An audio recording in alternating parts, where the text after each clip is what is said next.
တိလမပြောက်စေကြိုးစားဘုဒ္ဓသရဏံကသမိသံဃာသရဏံကသမိသံဃာသရဏံကသမိ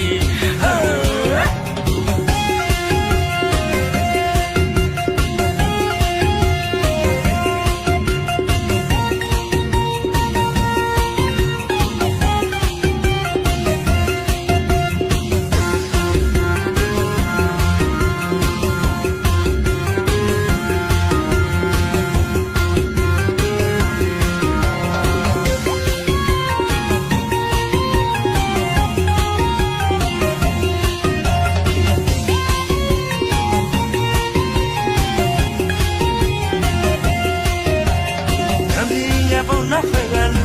ငယ်များရတနာမြတ်တော့ဘကိုစင်အားထားဖလာရပြည်တဲ့ဘကိုရွတ်သေးပါဗျာခင်မင်းစွာနှခေါ်ရှိသူလူများဘေးပြရပါဝေဖန်စေတာဘုဒ္ဓသရဏံကဲသမိ